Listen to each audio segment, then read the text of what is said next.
ancillary companies, the brokerage community, and so forth. So it really brings us into the picture and works with us as creating more relationships. About Accruit. Accruit's been around for 25 years. Okay, so we've done over 100,000 exchanges in that time period successfully. Back in the day, we used to do swapping property for personal property, a car for a boat for a vineyard, you know, wine collection for this. So in the last Rev Proc that took place in 2017, it eliminated personal property. So now basically the code is real property for real property. And we'll get into what that looks like.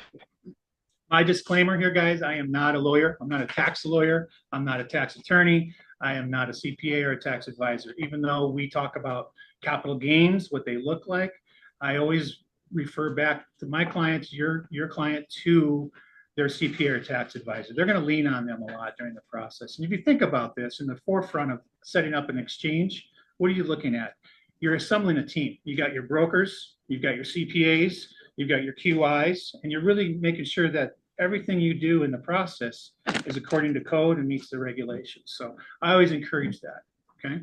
So the disclaimer is I stay in my 1031 lane, and I have a lot of transparency because we walk a pretty thin line between what the Treasury regs dictate and what the IRS allows. So we have to make sure that the information we give your clients, our taxpayers, is accurate and meets the regs. So when it comes to the tax side, that's when we have a lean on their professionals.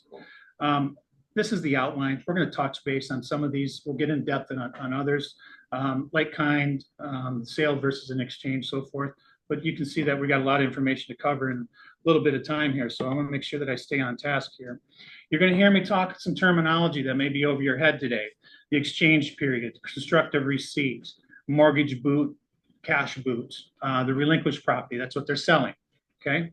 The replacement property, that's what they're buying. So we're going to get into some other things like make you a little bit more experienced. Because when I do teach a class like this, I do CE in this as well. And sometimes people hear bad information and then they pass it along, kind of like the telephone game. So if you ever in doubt, you think that it's wrong, or you chat GPT it, it doesn't make sense, call us. We have the pros that can get involved in this. So I don't claim to know everything, but sometimes when we're dealing with capital market situations, or we're dealing with complicated transactions, we have CPAs and lawyers on our team that get involved as well. So not just behind me, we have a team of pros too that can get involved in any kind of complicated situations. So let's talk about it. On a surface level, what is a 1031 exchange? Can you buy it? Can you go to the store and pick one up? Can you order it on Amazon? No. It is a tax code. That's all it is. IRC section 1031. It came about over 100 years ago in 1921. So for over 100 years, folks have been using this code to do two things: defer capital gains, build on their wealth, and build on their real estate portfolio. It's morphed into what it is today over those 100 years. The last tax code eliminated personal property. Okay, so you can't do boats and planes and trains and all that stuff anymore. It's real property held for business, investment use, or trade for like-kind property held for such. It's a powerful tool. It allows people to really calculate on what they want to do with their estate planning, their portfolio, how they want to accumulate their wealth. We happen to have a sitting president that's a big fan of the 1031 exchange, so I don't see any tax code changes happening to it anytime soon. So a lot of folks are using this. We're seeing our inventory or our business picking up quite exponentially over the last quarter and a half. Any questions so far? This one sentence right here. No gain or loss shall be recognized in the exchange of real property held for productive use in a trade or business or for investment if such real property is exchanged solely for real property of like kind, which is to be held either for productive use in a trade or business or for investment. It's a pretty long one sentence. I've done this for 10 years and I still can't remember that sentence verbatim. But that is the heart and soul of the 1031, guys. Whatever you're selling, whatever you're relinquishing in the transaction has to be held for investment, which anything in commercial pretty much qualifies. The other magic question is on the other side. What are they going to purchase? What are they going to do to complete the exchange? Okay. So when we talk about motives, there are a ton of motives of why people do the 1031 exchange. The number one reason is to what? Defer capital gains taxes. Who wants to pay taxes, right? When you can redeploy that as equity now, move that forward, use it as a down payment on your replacement property. That's a smart pro move that investors use. There may be a ton of other reasons: diversification, consolidation. Folks may want to go into a different geographical area. Maybe they want to switch up their asset types. So you never know what their motivation is. But the big one is deferring gains, right? And the second one is estate planning. What are they doing for their heirs? They want to do 1031 after 1031 after 1031 until the day they go to their happy place. Okay. So that tax burden goes away with them, and their heirs get the real estate and the step up in basis on that side. So a lot of different reasons folks will use the 1031 exchange. I do it a lot for not so nice reasons, for divorces. Couple has investment properties, they are getting a divorce and they need to sell.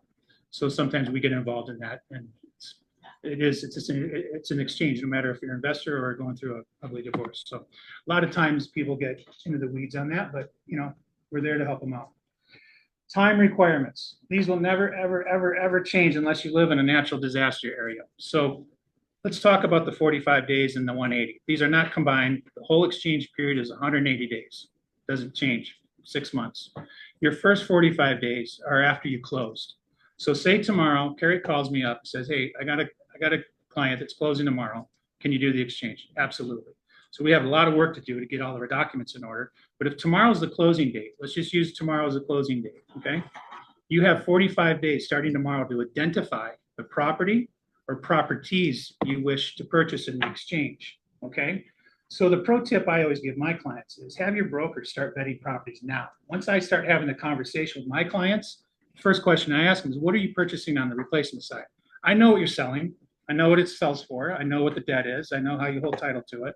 But the magic question is now, what are you going to purchase in exchange to replace that? That's where you get the brokers working ahead of the time. Start vetting now. So when this 45-day window opens, guess what?